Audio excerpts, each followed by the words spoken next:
All right, everybody, welcome to Scrum Week and welcome to the start of an entire new Scrum cycle. It's always an exciting time here at the Academy because we're looking at what we're going to be doing for the next 90 days.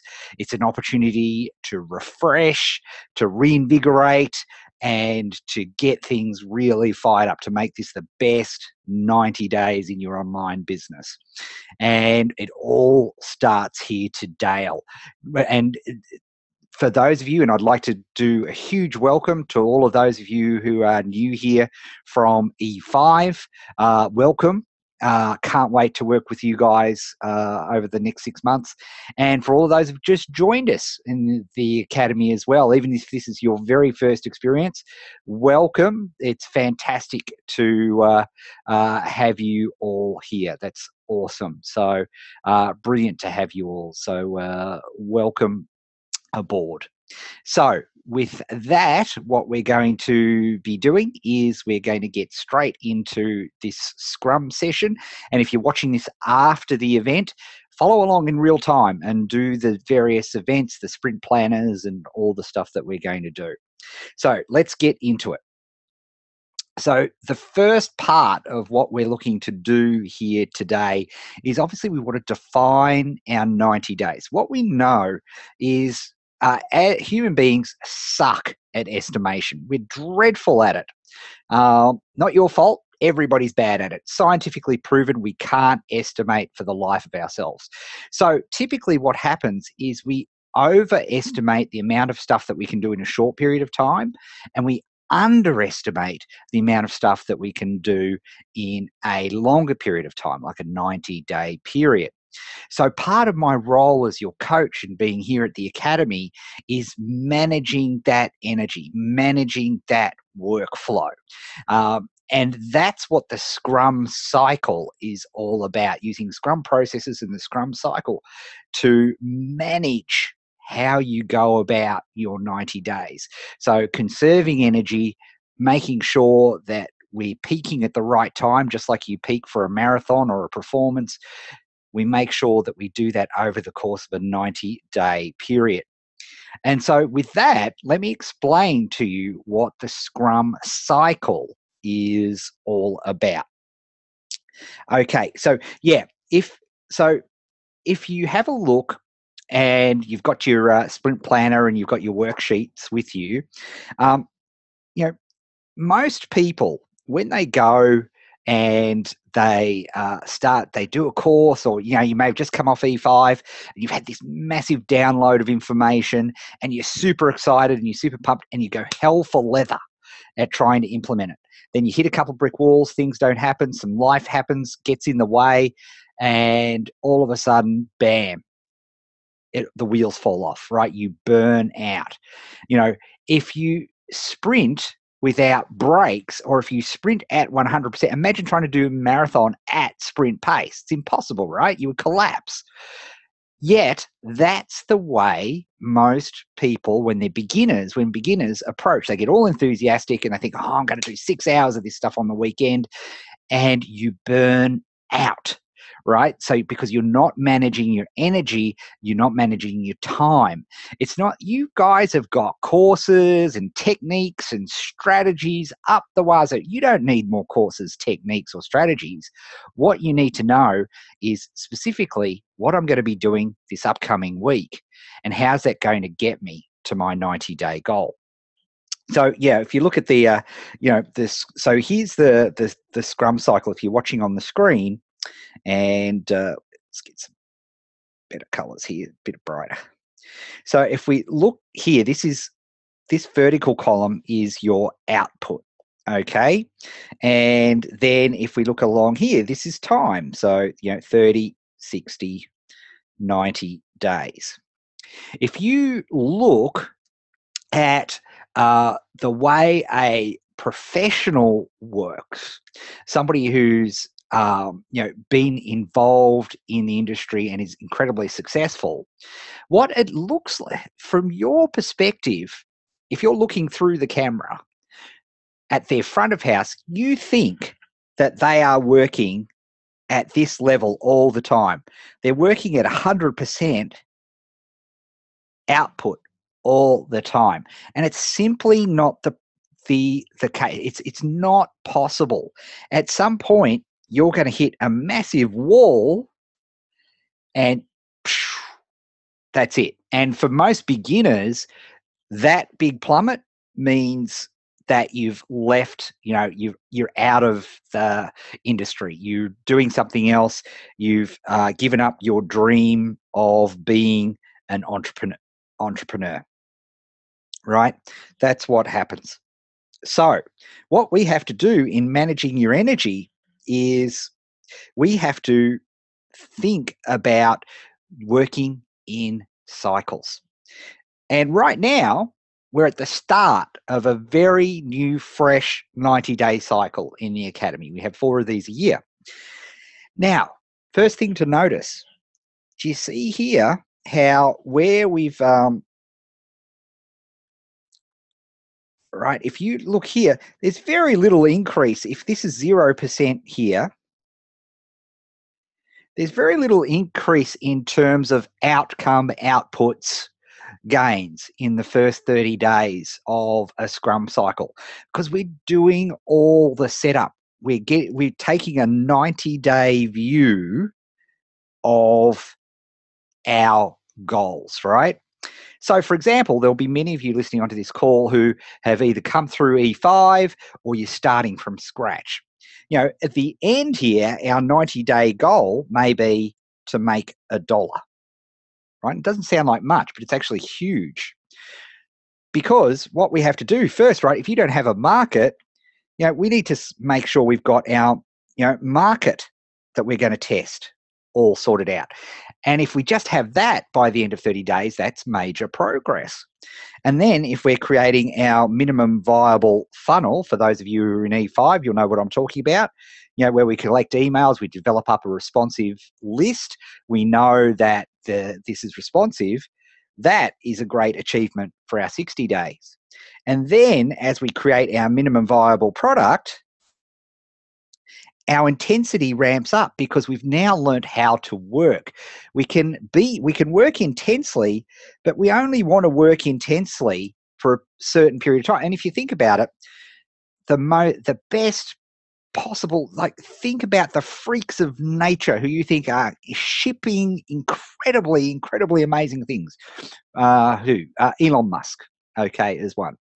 Right, yes, he has incredibly intense periods of work, but they're also followed by intense periods of nothing.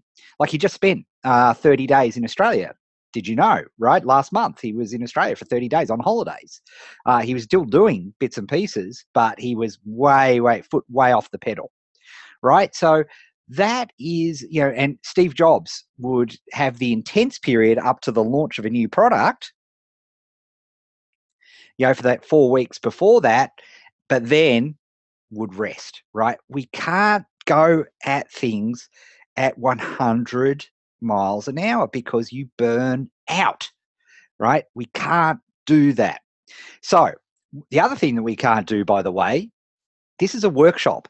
Everything that we do in the Academy is interactive.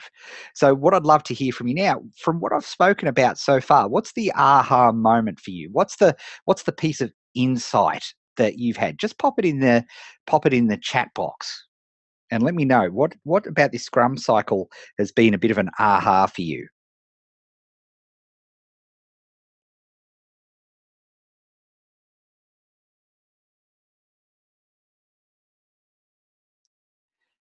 I can't sprint all the time. Exactly. Yeah, it's crazy. Yet we try 100%, then burnout, then you have to find motivation again. It's a bad cycle. Good point, Paul. Don't have to do it all tomorrow. So true. It gets exhausting if you don't pace yourself. You can't force outcomes. So totally true. Fantastic. Awesome. All right.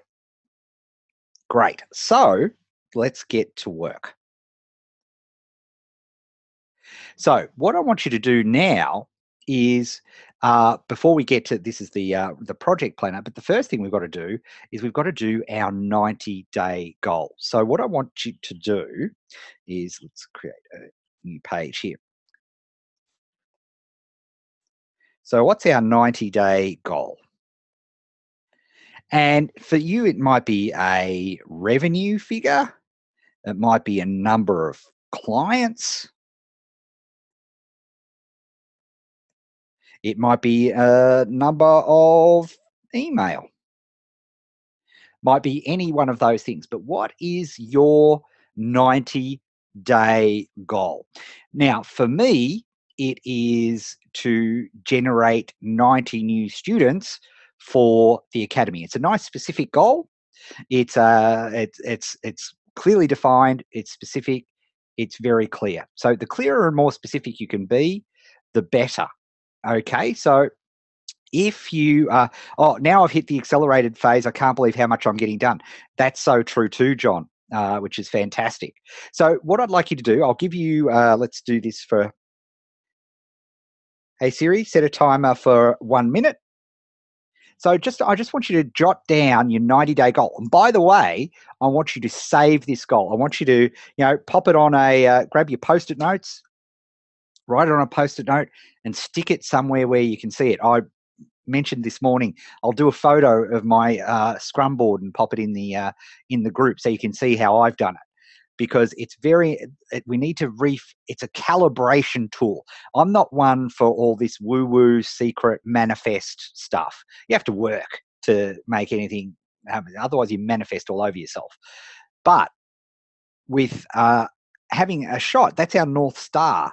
So at least we know the direction that we're going in, and then we can make decisions about all sorts of things on our journey over the next 90 days. And we can say to ourselves, is this getting us closer to our call the ball, or is this getting us further away from the call the ball, right? Is this a distraction?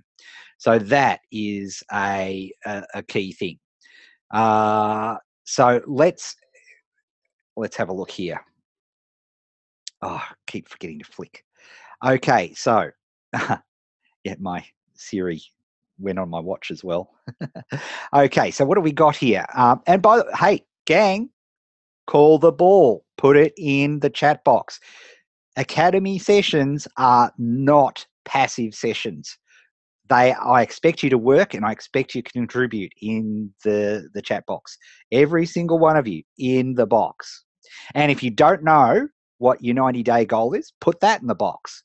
That's fine too, right? But get in the box, as they say. What's in the box? Man, what's in the box? Just tell me what's in the box. So we've got, what have we got? 50 customers for the M3 weight loss program. Fantastic. Make $1 in the NSA business. Nice. Break even customer acquisition. Dollar ad spend, dollar income. Currently at 50 cents per dollar ad spend. That's not a good ratio. We don't want to be going backwards, right? We want to have our minimum viable funnel. We want to make it at least break even. Well, actually, that depends. Sometimes people will spend 50 and lose 50 cents because they know the lifetime value is much higher. So we've got to be careful about making statements like that. But ideally, we want them to be equal. Test market, 100 to list, first dollar. Nice. First dollar, great. $1,000. Fantastic. 90-day goal. Product launch complete with 100 members on board plus 10 affiliates. Have one guide done and tests being conducted. Absolutely. Get my first sign up for my real estate membership and my political membership. Yes, no, says Dean. Yeah, exactly. Increase the list from 600 to 1,500. Complete and launch audio product. Start a drone business. Nice. Complete the first webinar, then run a few. Oh, g'day, James. Until I have a good converting one for Evergreen. Chosen market, launch first funnel, and make first $100 in my new niche. Hello and welcome, Stephen. That's awesome. Fantastic. Okay, so we have our 90-day goal. Oh, Paul's just dropped in here. 25,000 profit on sales. Mug website completed. Project number 3, tease released with website. Very cool. Okay, so that's our 90-day goal.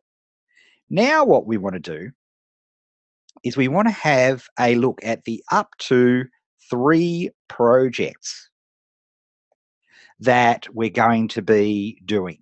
Now, I just want to make something very clear about this too. It may well be that there's a number of things. When I say 3 projects, what I don't mean for the vast majority of you is I am going to start a water bottle Shopify store. I'm going to create a Star Wars collector's guide, and I'm going to create a Teletubbies Etsy shop. That's not what I'm talking. All right, that's not what I'm talking about. Although a Teletubbies Etsy shop would be pretty damn awesome. Um, because that's 3 completely disparate things. For most of you, that's not a great idea at all. For the vast majority, that's not a great idea at all. Really, more what I'm talking about. So let me help you out. So there were a number of you who were like in the first dollar category.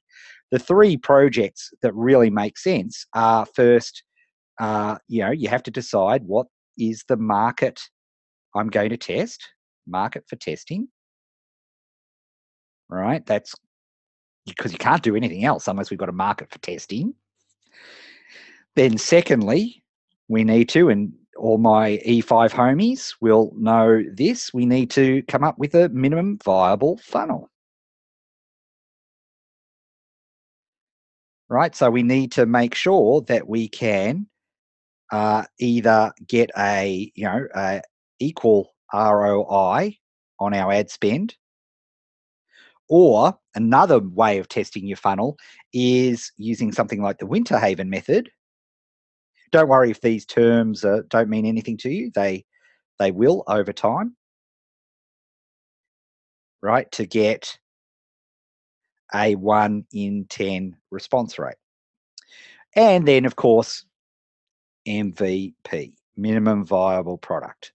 That would make sense, right? As the 3 projects for number 1. They're 3 projects that contribute to a theme. Okay, if that makes sense.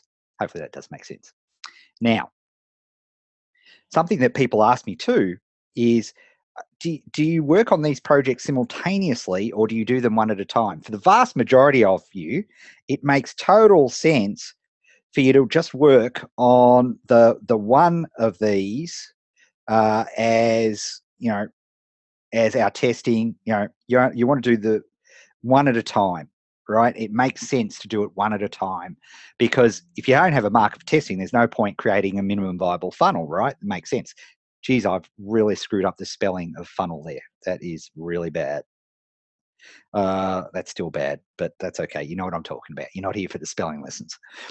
Okay, so I'm now going to give you a couple of minutes to break down your 3 projects for your 90-day goal. So what are they going to be? All right. So set a timer for 2 minutes. Okay, you've got 2 minutes. Pop that in, and when you're done, and some of you girly swats who did your calibrate, which is great, of popping them in already in the chat box, you know the drill. Pop them in the chat box would be awesome. Would be great. But take your time to break them down into what makes sense for your 3.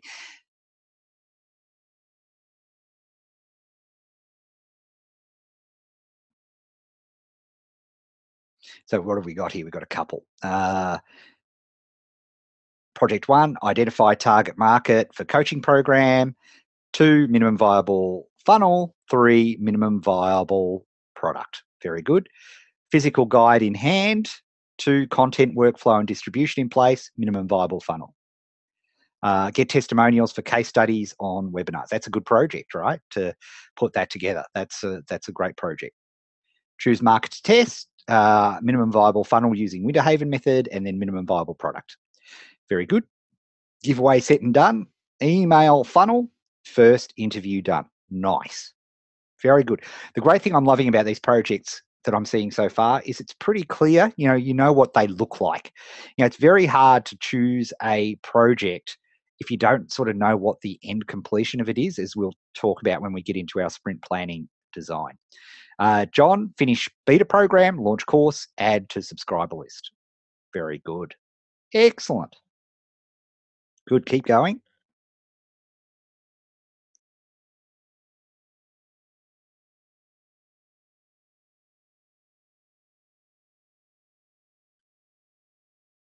Oh, got a couple more popped here. Minimum viable funnel audio program, minimum viable product mini summit, attend first expo, develop big ideas, minimum viable funnel, 3 test. Nice.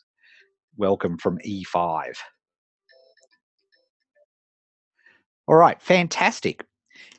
And here's the thing, folks, and this is where why group coaching, individual coaching in a group context is so much more powerful and so much better than one-on-one.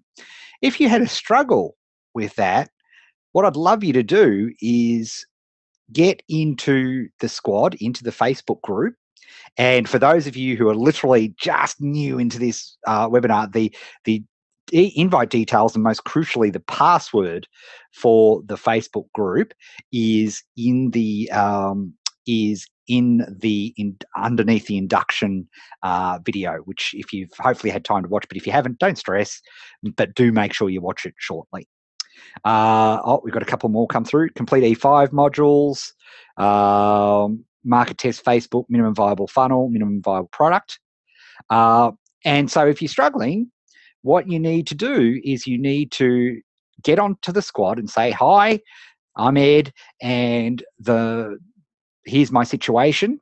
How would you break down this goal into 3 projects? And get the help of me and your squad mates. Because just to explain, because there's plenty of you who are new here, this is my full-time job. I do nothing else anymore. Being your coach is what I do. So from Monday to Friday, I'm in the Facebook group and on Voxer and all those things to help you guys out, right? That's my job, and create cool trainings for you and get more Academy members in. So the bigger the squad, the better. So that's what I do. I should say, by the way, that come Friday afternoon till Monday morning, I am not here. I will not answer anything, right? I don't check email. I stay offline, right? And it would be sort of hypocritical if I didn't, because the whole point, that's why it's called Niche Style Academy. It's niche you love with a lifestyle you want. So 9 to 5, Monday to Friday, I am yours. Outside of that, bugger off with the greatest amount of love I can possibly give, right? So that is that's just a little reminder for you, or that'll be brand new for you as well for those of you who are new. Okay, so we have our projects, which is fantastic. So let's get rid of that. Click that. And let's go to the sprint planner. In front of you, either print it out, or you might have been a girly swat and did the old laminated A3 version of a sprint planner. We're going to get to work and we're going to break down your first project. Okay, so very simple. The first part of this is pretty darn easy. In the in this corner, write it on here because I've got it here.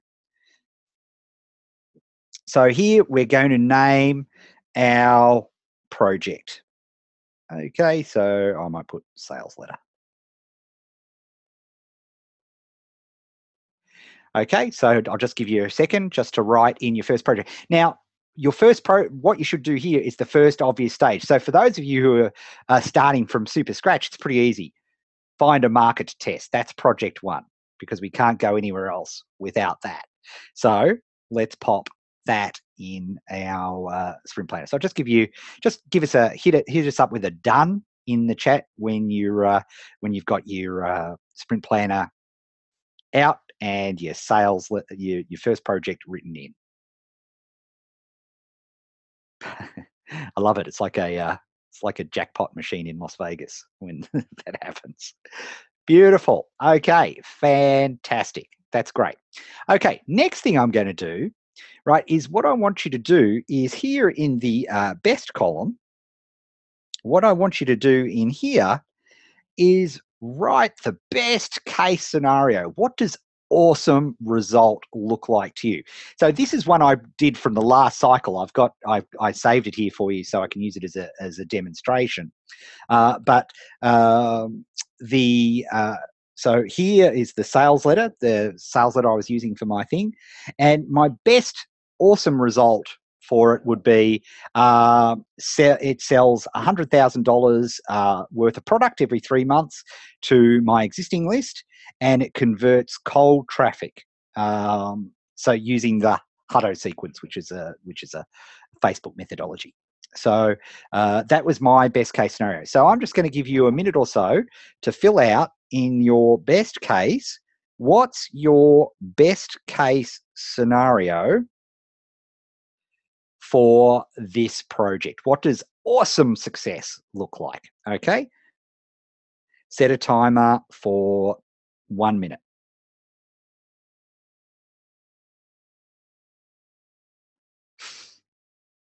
Sassy Siri.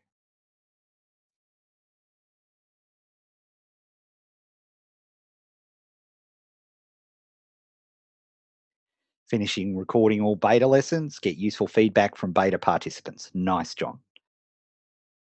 Nice and clear.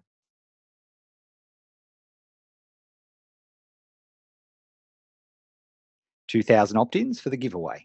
Cool. And when you call the ball like that, 2,000 opt-ins, then all of a sudden you can work backwards from that figure, and you can and one of the things you can sanity check a figure like that.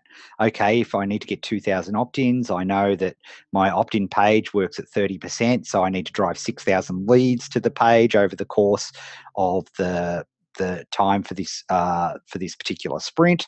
And okay, so I need to figure that out. So, and I should say, so, and that's actually a good point. When we're looking at when we're looking at these sprint planners, we're bringing our scale down to about 30 days, not necessarily 90 days. Okay, so keep that in mind when you're doing that.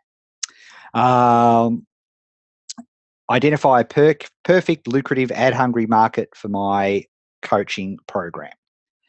Cool. And so what does that actually look like? That perfect, lucrative, and hungry. Can you put some numbers around that? What does that mean in terms of, because they're sort of fluffy describer words. Can you be more specific in that? Profitable, minimum viable funnel to double ad spend. Discover a responsive market I can engage and communicate with. Fantastic. And then depending on the methodology you use, there'll be metrics that you'll be able to judge that by. Fantastic. Well done. Okay, now we're going to do something which is not natural to most entrepreneurs, as most entrepreneurs are glass half full type of people. But what it's very important for us to do, and this is just part of the unusual stuff that we do when we're coming into when we're going into the academy that you will have seen anything else. We also have to be focusing on, of course, our worst case scenario.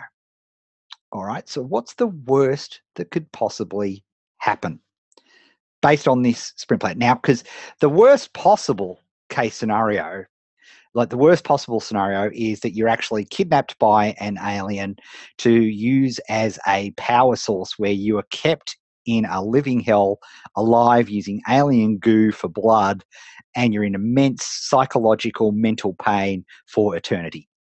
That's the worst case scenario possible, right? Okay. Very unlikely to happen, so it's not that much of a problem. So what is the worst case scenario? So, for example, in my one from the last cycle, my worst case scenario was the letter bombs completely. In other words, no sales and doesn't work with cold traffic. Okay, so that is my worst case scenario. That is the worst case scenario for this particular project. So what I want to do is for you to look at what's the worst case scenario if the project doesn't work, it bombs. What's the bomb, right? So Dean's got here, no big ideas, spend money testing, but no sales or opt-ins. Not enough opt-ins to make the promo worthwhile. Beta participants all hate my course and don't find it useful. Don't worry, John. Don't worry, that won't happen. But that's right. But here's the thing: why are we doing this? Why am I doing this to you when it's such a? I want you to write this down. I'll give you a minute to do so. Set a timer for 1 minute. Okay. the reason, while you're writing this down, because I want you to put this on paper, a huge theme of the academy, okay, and it's so crucial, is that we do things physically. We do things with pen and paper. We use physical post-it notes. We use visual boards, physical in-world boards, not electronic. I'm the biggest gadget person you'll ever meet. Some dudes have fast cars and multiple girlfriends. That's not me. I will buy tech like it's going out of fashion, though, right? That's my thing. But when it comes to doing this strategy, planning, and working, being creative, we have to go back to pen and paper. Why? Because that's the way our brains are wired. Anybody who's watching this, that's the way your brain's wired. Now, if you're 6 years old and you're watching this, boy, you're awesome. Are you getting a head start? You probably could do things digitally because it's natural to you. Let's have a look. Program doesn't sell, list unsubscribes. Lots of dollars spent on Facebook, but nobody talks to me or opens emails. Completely misunderstood, misdefined customer avatar, and I target the wrong people. Notice none of you said, I will die. Because you won't, right? So your market misfires. Guess what? Pick another market, pick another segment. You don't spend lots of dollars, because we always spend dollars safely when we're testing a market. We always make sure we keep within a small budget, but we work out after spending $10, $15, $20 that's not responsive. That's okay. We can try a new market, or we can do a new test. Cannot locate a profitable market, or only a niche I have no enthusiasm to work in. Yeah, so we need to make sure that we avoid that. So by literally physically writing down our worst case scenario, it gives us a much better frame, because if we don't, here's what happens. If we don't write down our worst case scenario on our sprint planner, what happens is we catastrophize. Sound familiar to anybody? Because all of a sudden we start thinking, I suck, I'm no good, look at this isn't working. Because we haven't prepared our worst case scenario in advance, then we all of a sudden start mentally the equivalent of, oh my God, I've just been abducted by aliens and I'm living in eternal pain because I am being used as a battery source. That's literally what people do, metaphorically speaking. And what does that mean? That means, because your brain wants to avoid pain at all costs, it just wants the best for you. So what it does instead is you'll start finding yourself watching Housewives of Atlanta, or you'll be playing a lot of Clash Royale, for hours instead of as a reward. All those things start to happen. All right. So that's why, by being, deliberately considering our worst case scenario, we now have a baseline context. We have an awesome context and we have a bottom line context. And what we now, because we're doing this in a rational, clear way at the start of the cycle, if we're 60 days into the cycle, then you start catastrophizing. Oh my gosh, this is the worst thing for business. And when you're under stress, you catastrophize, and then it seems a whole lot worse than in the light of day. All right, that's why we do it. Okay, our next thing that we do is, let's go back here, right, is that we fill in our criteria. So, for example, my criteria for a successful sales letter, just copying off here, was it converts at 1%, greater than 1% for cold traffic. That's what I wanted it to do. And I've got, 3% conversion to warm traffic, people who know me. And it does $100,000 to a list promo over the course of the 3 months. And nice, fortunately, good news, spoiler alert, it did all those things, which is nice. So that's my criteria. I'm going to give you a couple of minutes. I want you to try to be as specific as possible. What does success look like? What's the criteria for success that you will be happy? Like, it's not necessarily awesome, right? It's not necessarily your awesome level, but it's, yes, I'm happy with this. I've identified a market that I can go on with. So, for example, one criteria might be, if you're using the Winter Haven method, it's one, I've discovered a market that is responsive. I get a response for one email for every 10 emails I send out. It might be E5 ROI. In other words, I've been able to identify a market where I can get a return on investment equal to the amount I'm spending in ads. All right. This is what we're going to do. So I'll give you a couple of minutes to fill out what is your criteria, and then I'd love to, once you've written it down for yourself, is share it in the chat as well. Okay, let's do it. Okay, set a timer for 2 minutes.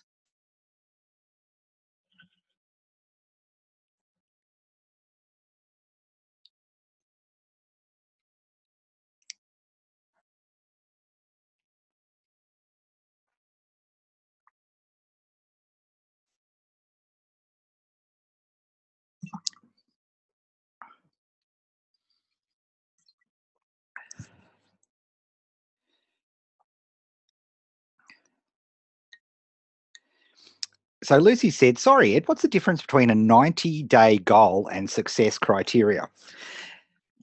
A 90-day goal is what we're aiming for for the 90 days. Here, we've now chunked down to the project. So this project is the number of projects will have success criteria. So for example, the first step, if you're starting from scratch, would be finding a market to test. So our success criteria would be, if you were using the Winterhaven methodology, for example, your success criteria would equal I run a Facebook lead gen ad which has a click-through rate of above 1%. I send out 10 emails and I get one person responding. That's success criteria, right? We know from that basis that's a market worth testing because they're responding in that sort of level. Excellent. Good. So what's your success criteria? Is detail, is just like I said there, 1%. And here's the thing. If you're challenged a little bit by this part of it, don't stress. Okay, it's quite natural to be all of a sudden start thinking, oh, I'm not sure what the success criteria is. And if that's you, just holler in the chat box, right? Because here's what we're going to do for those of you who are a bit challenged at this part: is guess what? You go to the squad. You jump in the Facebook Academy group and you say, hey, squad, Ed here. I'm doing a sales letter, and it's the first time I've done a sales letter, and I'm trying to figure out what are the success criteria? What are the criteria that you guys use to judge on whether a sales letter is work? Here's the market that I am testing for. Okay, that's what's so awesome about the squad. So you can go there and you can get that detail. So let's have a look here. 6 weeks of lessons recorded, all videos uploaded to YouTube, mail new lessons weekly feedback from beta testers, all edits changed based on beta feedback. Great. That's all specific. That is all very clear, very tidy. Love it. Keith, you've got a bit of code here.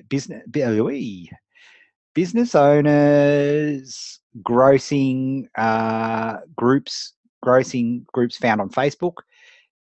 FOI AdWord parameters that fit my target market. Facebook ad with a click-through rate of above 1%. Ratio positive responses to Facebook ads. Let's have a look here. So Mary's asking, I'm not sure how to quantify, but yeah, if you run a Facebook lead gen ad, the first criteria for any Facebook lead gen ad is, do you get a click-through rate of above 1%? Because if you're not getting a click-through rate of above 1%, the ad is just not landing in your market in any way at all. Not sure how to define outcome of examine research. Well, in that case, and if you're using the E5 methodology, which I'm pretty sure you are, Cullum, you would have completed your worksheet research for each of those. Very simple, cut and dried, in fact. That you would have done your personal research, you would have done your product research, and you would have done your marketing research for E5. So specifically, you would say, I've successfully completed each of the stages of research. Got it. 10% positive feedback from responders, and Cullum, that's good. Great stuff. Working from the iPhone. Okay, yes, that will make it a bit challenging to write responses, but good on you for keeping with it, Cheryl. That's awesome. Email 500 potential affiliates for program, check response rate, and scale up accordingly to achieve a goal of 10 affiliates. And probably, you could chunk that down even further, and do rather than sending out one email to 500 affiliates, maybe do, 10 emails using 10 different calls to action for 10 different leads or 10 different, approaches for 50 and see how they work as well. You could maybe potentially chunk that down even further. Okay, so we have our criteria, we have our best case scenario, we have our worst case scenario, we have our criteria. Now, what we need to do is we need to start chunking down. So I use Post-it notes. And the reason I explained to you just before is for everyone on this, there are 3 out of 100 people that are actually really, really good at doing stuff. They can do it digitally because they've got a super high follow through and they can do stuff digitally and they'll actually go back and check it. Pretty much everybody else on this call needs to the more you do this process physically, the better the outcomes you will have. Okay, this is the better the outcomes you will do. So I use a Post-it note, and a Post-it note is it's almost the perfect size unit of measurement. Post-it note and a Sharpie is just fabulous, right? And indeed, you'll notice the sprint planner has been designed, if you print it out day 3, to fit a Post-it note. So what we do in a Post-it note, and you'll hear this, for those of you who are new, you'll hear this again and again, the unit of measurement that we have in the Academy is a CFT, critical focus time, okay? And with a critical focus time unit is 50 minutes, and we schedule and work in 50-minute blocks. Why? Because science tells us that's the optimal maximum amount of time that you can do concentrated intellectual effort without the need for a break. If you try to do any more than that without a break, you just burn out and your efficiency just plummets. It literally drops off a cliff after 50 minutes. All right, so we need to build in breaks, and there's only and by the way, there's only a certain number that you can do on a daily basis as well before you just from a willpower energy perspective, you just intellectually deplete your action fuel tank. So these 50-minute pieces of note are fantastic. So when we're creating, I'm going to ask you in a moment to look at your project, look at your success criteria, and chunk them down. So the first one, and you E5 people will be particularly interested in this because this was pure E5, was I designed a marketing campaign called The Swedish Scientist, and I delivered that as a webinar. Most of you will have seen that because most of you, except for you E5 people, you'll have come to the Academy via the Swedish Scientist webinar. So now I wanted to create, last cycle I created a sales letter for that. So the first step, rather than me writing from scratch, was to get a transcript of the webinar done at rev.com. That was my first chunk. So that was my very first next step action.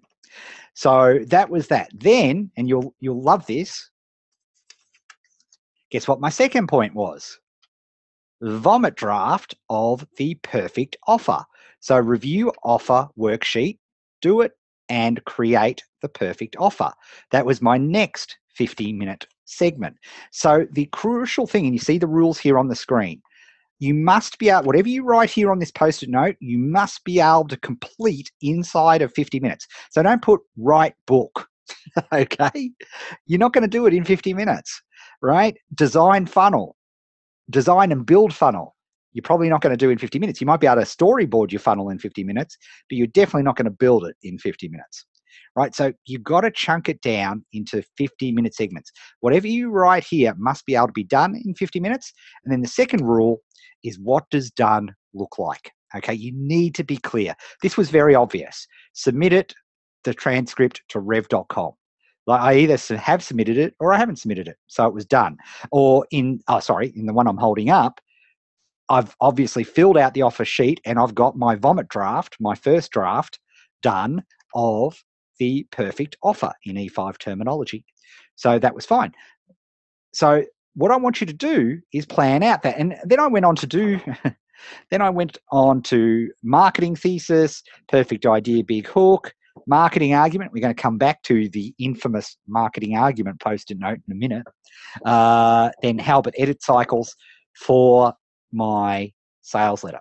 So what I'm going to do is I'm going to give you 5 minutes now to chunk down into 50-minute segments your next steps for this first project that we're doing on our sprint planner. Hey Siri, set a timer for 50 minutes.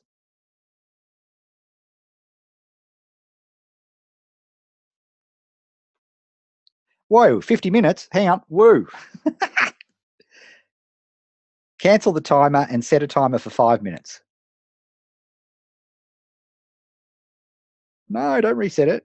Set a timer for 5 minutes. Okay, now set a timer for 5 minutes. There we are. Okay, we're back in town.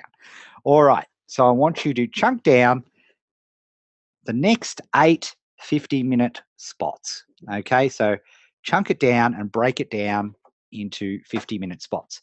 Now, again, some of you might have a challenge at this point, right? Because you're not quite sure of what you need to do. Don't panic. No problems. Sweet. Guess what? Your very first post-it note is going to be. It's going to be log on to Facebook Academy and then point out my project, what my success criteria are, and ask the squad for ideas on how to break up what are the next 8 steps to do. Or you might say, you might have one that's a bit, how do I know what done looks like for this? So you say, hey, squad, I'm trying to figure out, what does done look like for this particular process? And get the feedback. One of the key elements, and this is while you're working on your post-it notes. Think about the absolute best, most successful online marketers and online business people you know. I guarantee, because I've been on the end of these phone calls, that they are the people who reach out and ask for help the most. Right? They are always ringing people up who are experts in areas that they're not and saying, dude, I have no idea about this. What's my next best step here? You know, Russell Brunson is famous for jumping on a plane anywhere and going to see who he needs to find out if he's trying to research or funnel hack, to use his terminology, his stuff. So being vulnerable, and for years, as though many of you will know in the Swedish Scientist, I did not do that. I thought I was too cool to reach out for help. I felt weird about it, and that was dumb. I went bankrupt. Now I know much better and have done enormously better as a result. I reach out to my squad all the time, you know, for, hey guys, I'm struggling with this. How would you go about it? Part of that, and it's tough for a lot of people, certainly was tough for me, having that vulnerability to reach out is key. So that is important. Paul, I love that. This is great. I missed the 50-minute chunk per post-it note. Makes so much more sense to break down the project into small chunks. Absolutely. Okay, so you've got another couple of minutes.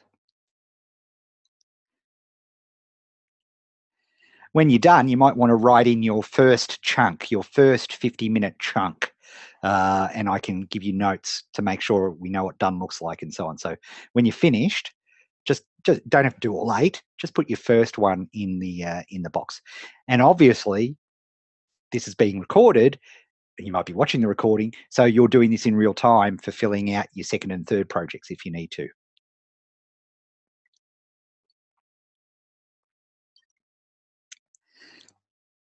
Gather articles for first guide. That's excellent.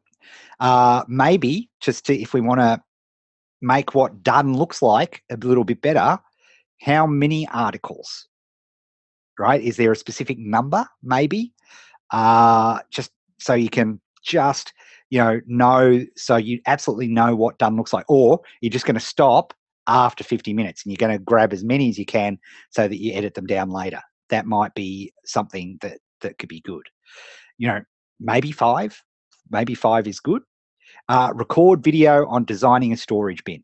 That's fantastic. Now, is it record and edit it? Or is it just record and then you'll go back for another 50 minutes chunk and edit? Doesn't matter. Whatever's good for you is good for you. Uh, First chunk, create a list of Facebook complaints on my ads to generate big ideas. Okay, cool. And by setting yourself a 50-minute block, then you won't run away with it. High fact finder types, if you've done your Colby, pardon me, if you've done your Colby, one of the biggest places I can lose people is when they get onto research runs and I never see them again for weeks, right? By factoring it into by constraining yourself into that 50 minutes, then even if it's, I just spend 50 minutes looking at that and just trying to get as many as I can in 50 minutes, then that's a brilliant way to do it. Vomit draft of the webinar slide deck, record module 2, that's very good. What do we got here? Give feedback on ads. You're doing them all. How to write and place ads on Facebook. Well, you in your case, Mary, you've of course got the Facebook lead gen module in the fundamentals workshop, which gives me an opportunity to mention, because a lot of you are new, I actually created a fundamentals workshop, not for you to go through. It's not a course. Well, it is a course. You could do it as a course, but you're not going to do it. You've got more courses than you need. But what it is there for is so that I can dole out prescriptions to you. Like, for example, Mary here needs to figure out how to write and place Facebook lead gen ads. Now, in that, I'd write her the prescription. Okay, go and do the Facebook lead gen. And by the way, that in those things, I actually give you the Post-it notes at the end of each module. I give you the Post-it notes to write out. So you don't need to add any more Post-it notes, Mary, because you're done, because there's at least 8 Post-it notes in that lesson module. So need that to be done. So rank jobs to be done. It's a fantastic thing to do. Brilliant. All right. Very good. Okay, let's check in with everybody. Where we've got CFT 1, draft 4 different emails for potential affiliates. CF2, create 4 lists from master lists, set rules in Aweber, and very good. All right, so we'll see. That seems like a lot in that 50 minutes, but that's awesome. So here we go.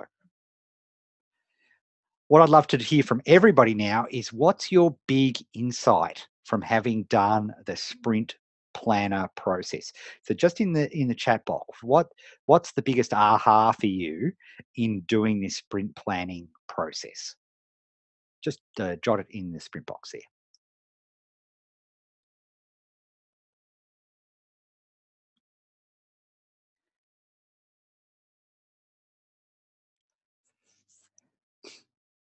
No more sitting in Starbucks wondering what task to tackle next. Yeah, I mean, I had to fly all the way to Orlando to sit with you in Starbucks to make sure it happened. No, I'm kidding, of course, although that was good fun. Good reminder to keep tasks clear and simple. Keep focused on one thing at a time. Make it stick. I've tried Scrum before, but never got this in depth. Much better. Knowing what done looks like and seeing a finished product. I haven't been breaking my projects down into small enough chunks, which leads to overwhelm. So true. Small 50-minute sessions per task makes the process look so much easier. Doing this simplifies, clarifies, and builds confidence. That's what we want to do. Absolutely. Okay, so I haven't got a picture of it here, but I've got a sprint scheduler in your series of worksheets. But there's another way I'd actually like to do it on the live call today. And we've explained to you what critical focus time is, right? That is the 50 50-minute segments, 50-minute chunks. So, for a lot of you, starting out, and if you've got lots of commitments, maybe you've only got time to do 1 or 2 50-minute segments a week. That's fine to start out with. Remember, back to our Scrum cycle chart. We're doing a lot of prep work in this cycle, so I'm not expecting you to have great leaps ahead. If you do, it's awesome, but we need to pace ourselves. So what I want you to do now is just to give just an idea, looking at next week. So whether it's Sunday or Monday is your starting day, depending on what part of the world you are in. Just to ask yourself, how many 50-minute sessions do you think you could commit to this next week? So how many 50-minute sessions could you commit to this week? Just pop it in the chat box. So just give me a number. So we got 8, 10, 5, 4, 10, 6, 3, 5, 14, 5, 10. Excellent. Good stuff. All right, so lots of difference. So that is awesome. To there, Mary, thank you. So here's the deal. Straight after the, not right now, because we've got one more section of this training today, but as soon as we're finished, whatever number you put here in your CFTs, I want you to open your calendar, okay, and schedule them in for the week. Now, listen very carefully, because this is a power move. This is such a huge trick, okay? So what you're going to do is you're going to enter, but you're not going to say what you're going to do. All you're going to do is CFT time, and you're going to block it off in your calendar. And you can only block it off if you can absolutely say, hand on heart, I'm going to put my phone into airport mode. I'm going to turn off everything. I'm going to shut the office door, and I am going to work through it. Okay? That is what we're going to do. Okay, so as soon as you've done that, you need to schedule that in. And some of you may find that when you actually look at next week's calendar, oh, I'm actually finding it pretty hard to fit in 12 or 14 CFTs. If that's the case, then bring it back. It is what it is. Whatever it is, you may have a busy week. You may be traveling. You may have a cousin's wedding. Who knows what you have? But whatever CFTs you commit to, you need to put them in the actual calendar. So just type, yes, I'm going to, as soon as I've finished here, Ed, yes, I'm going to schedule these CFTs in my calendar. Let's hear a yes in the chat. Dean, good on you, Scott. John, already done, you veterans. Debbie, Rob, fantastic. Stephen, Paul, Mary, fantastic column. Keith, yes, you have to finish the ninjas before you go home, fair enough. But you need to do it, okay? And why will become real obvious real quick. But by separating the times of why do I get you to schedule them? Because here's the thing I know.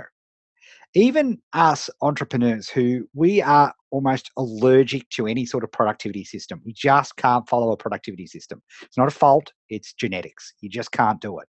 There are 3 out of every 100 Academy members who can actually follow a productivity system. Not that we haven't tried, mind you. I haven't met a Filofax a day, in the old days, in the 80s, I bought the most expensive, beautiful leather Filofax and filled it out with all the SMIC different things that you could fill it out with. It was about this thick. And, I lovingly filled everything out and got it all set up and, have it all put into place. And then I never use it again. And same with the app. Yeah, great at filling in a diary. I just never read it. Love my Filofax, right? And then you did getting things done, and then you used a computer, and you may have used OmniFocus or to-do apps and all these sorts of things, right? It's just nature. We're just not part of it. Look, many other parts of the population are really good with it, not us, right? Yes, I love those things, but couldn't get anything accomplished. It's just natural. So let's not fight it. Let's go with our strengths. And here's the strength. If you and I make an appointment to have coffee and I don't show up, if I blow you off, I would feel terrible. I would feel disgusted with myself. And I would do everything to make sure that I could make that meeting because I've made a commitment that I've got to be somewhere and show up. We schedule that in the calendar. And I'm pretty sure you're all the same, right? If you have any moral bone in your body, you'll feel dreadful if you've made an appointed time and you miss. Now, occasionally, yes, do we miss? Yes.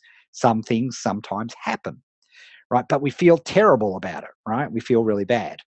So, how do you feel at the end of the day when 146 of the 150 to-do list items that you've got on your to-do list don't get done? Do you feel devastated? No, of course not, right? Nothing you could do, right? There was no way you could do all of that, right? And you just didn't expect to.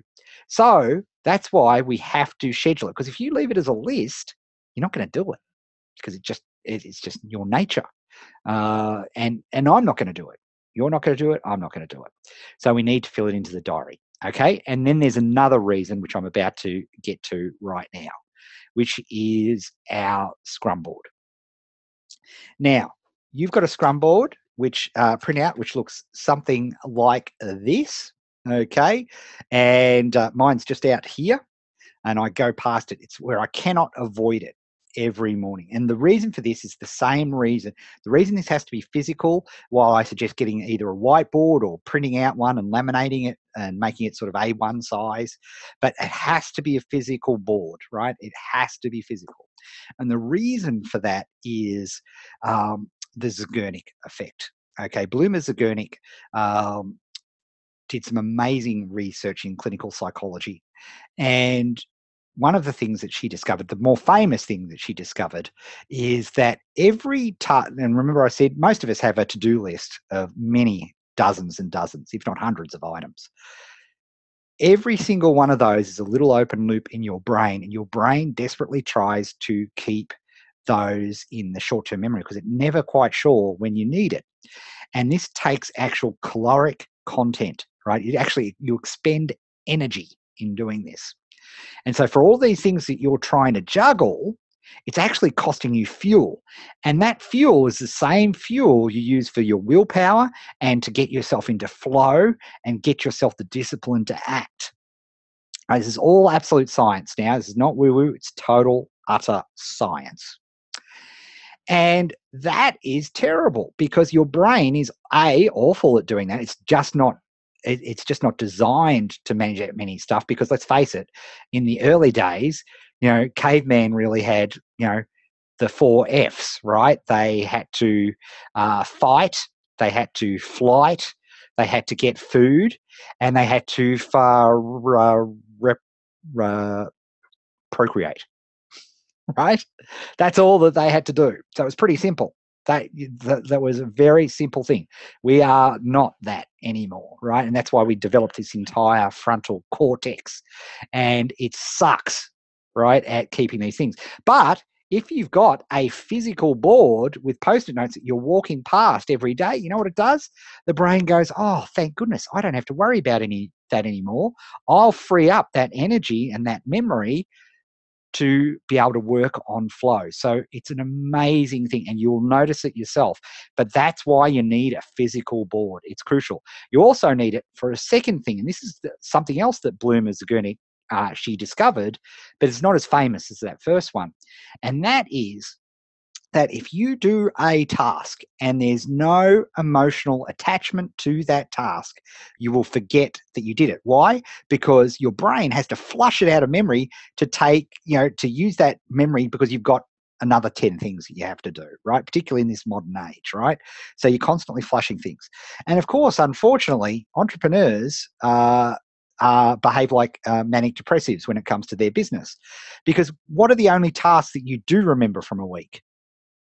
When things stuff up, right? And things stuff up a fair bit. But the reality is you've actually got a lot of tasks done. But, I used to get on these consulting call sessions and people would say, oh, one week it'd be, oh, this is awesome. This is the best thing ever. This is great. And then the next week it'd be, oh, it's terrible. I suck. I can't do this anymore, right? This is just shocking, right? This is not healthy. So by moving tickets visually from across the board and having tickets sitting here in the done column, we remind ourselves that we have actually done things and we have made actual progress. So they're the two reasons that you absolutely must do this physically. Okay, you must do a physical board, right? Really, really, really crucial. Okay, so let's explain what this board is all about. So now I made this up earlier, but I actually pulled these back off the board. But once you've done all of this, once you've filled out your sprints, you then go and place all of those tickets in the hopper. Right? So I literally pull them off and stick them in the hopper. So the hopper is anything in the 3 projects, the project tasks, right, that you've created off the 1, 2, or 3 projects that you're doing, all go into the hopper. All right. And if something pops up, then that's fine. You put those in place, right? So we've got our right, we've got our tickets. So then on a Monday morning, and again, I'd schedule this in. I do it 9:30 on a Monday morning, every 9:30. Is we have this to-do column, right? So we have our to-do column for next week. And guess what? We're only going to pull tickets, enough tickets from here that are in relation to our CFTs. So if we only have 2 CFTs, guess what? We only pull 2 tickets, right? And that's all we put. And then for the rest of the week, we don't even think about what's going on here unless we empty out our to-dos and we find that we actually have more time. Then sure, go ahead, knock yourself out, pull another ticket. But at the start of the week, all you're going to do is pull the number of tickets that equate to the number of CFTs. All right, crucial, absolutely crucial part of this process, and so awesome. Because guess what? That way you're not loading yourself up. Remember, these have already been designed to be 50-minute chunks. So if you've got 2 CFTs, then you're going to do these 2 chunks, and hopefully you'll come along to an implementation session or 2 that we run during the week, and you'll knock one of the 50-minute tickets off in our 50-minute implementation session. So that'll be awesome. All right, so that's great. So there you have it. Now, okay, so if we've only got 2 CFTs, and let's say we've scheduled in one of those CFTs to be done at Monday at 10 o'clock. Okay, so guess what? Monday, 10 o'clock, I see CFTs to be done. I'm looking here. I've got 2 choices. Now, there's probably one that's more obvious to do than the other. And then I'll say, okay, I'm going to move just the one ticket into my doing now column.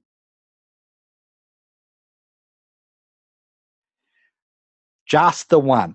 And I'm going to spend the entire 50 minutes working on that. Now, one of 2 things is going to happen. You're either going to get it done, and you got to move that ticket into the done column. Hooray! Well done, you. That's good. Or guess what's going to happen? Not going to get it done. Okay, so and this will happen a lot, particularly early on, because you'll overestimate what you can do in 50 minutes time. Always happens. But that's okay. It's a learning process. We're going to get better and better and better and better at this. And we're going to work together to do this. I'm going to work with you to get this better and better and better and better and better. So if we don't get it done, well, if our next CFT session is not until Thursday, then we just realize, oh, well, we didn't get it done. The next time I can work on this is, 10 o'clock on Thursday. Guess what? You finish it off on 10 o'clock on Thursday. And then, and only then, do you pull across your second ticket. You finish this off. Okay. There is an exception. Okay. If you're working on a tech related thing and you run into a tech problem. So it means you're going to have to submit a support ticket, right? So by definition, pardon me, gosh, terrible.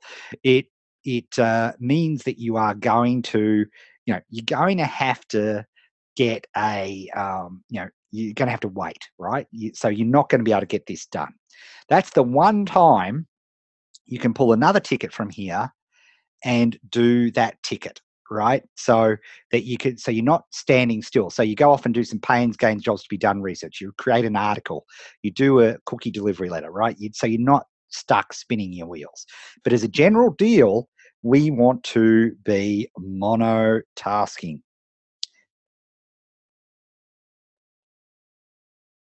Now, for any of you high quick starts like me, monotasking is it's worse than death, right? That's the most horrible thing. But I've tricked you. Remember when I said scheduling, when we schedule our time blocks, we only put CFT, right? There's a very, very important, two crucial reasons for that.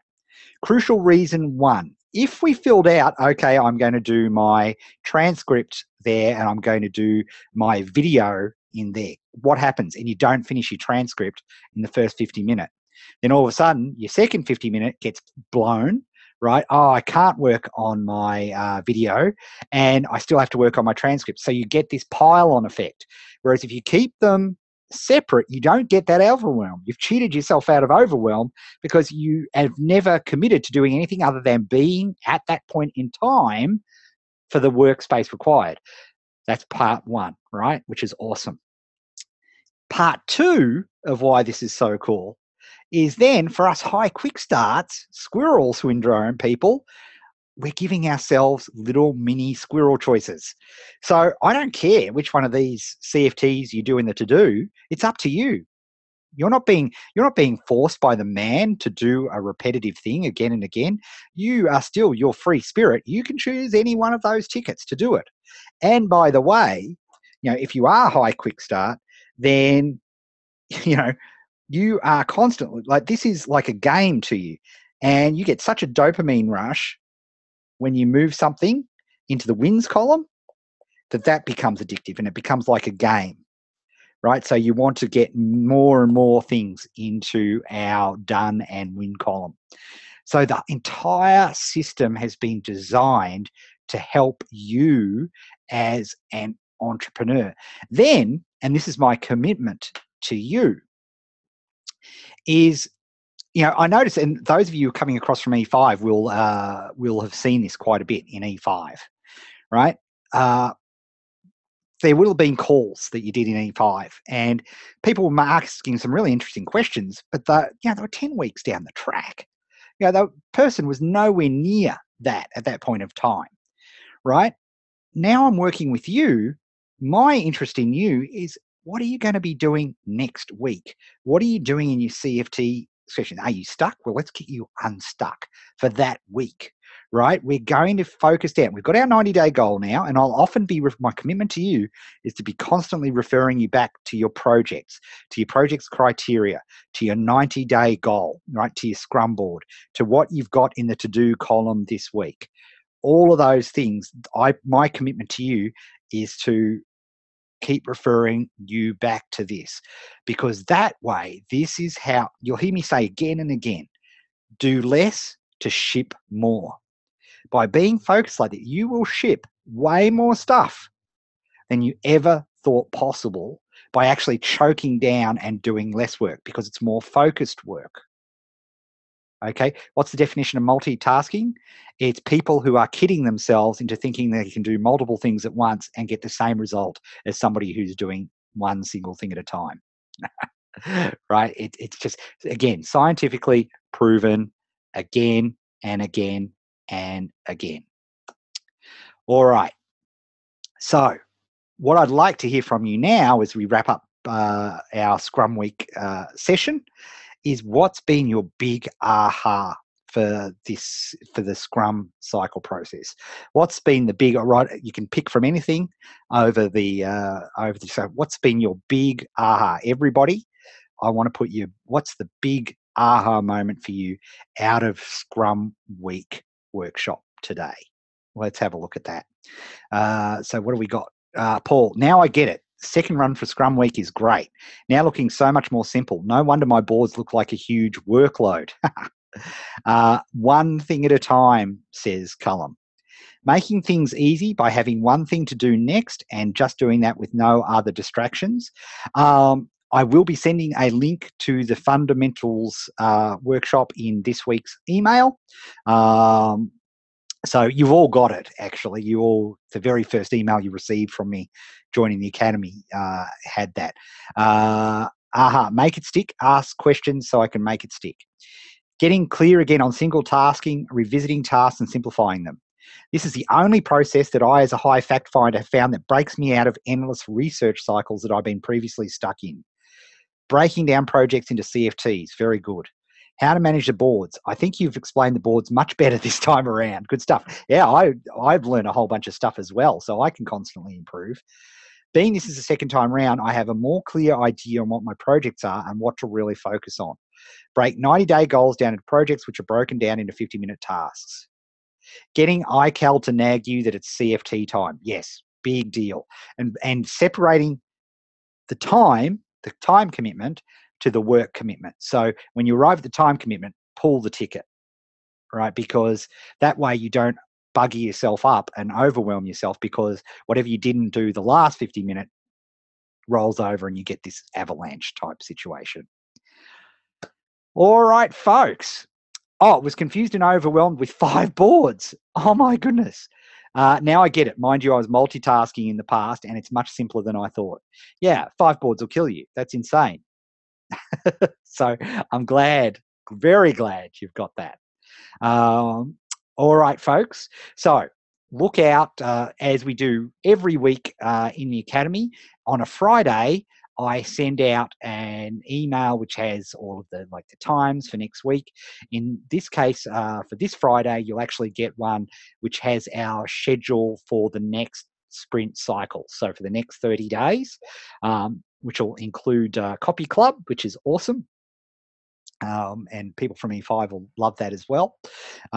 So look for that. It'll have a link to the fundamentals workshop. It'll actually have a link to the replay of this Scrum session, so you can go through this all again. And I can't wait to work with you. We're going to make this 90 days just absolutely awesome for you. It's going to be your most effective 90 days in online business if I have my way. And all the commitment from you is if you can get stuff physically on a board doing it this way, you'll see the impact of it. All right, with that, thank you very, very much. Can't wait to see you around the Facebook group. Remember the password. If you're not in the Facebook group, the password is on the induction session workshop. So that is it. You've all got that for sure, and that will be awesome. All right, folks. Speak soon. Have fun.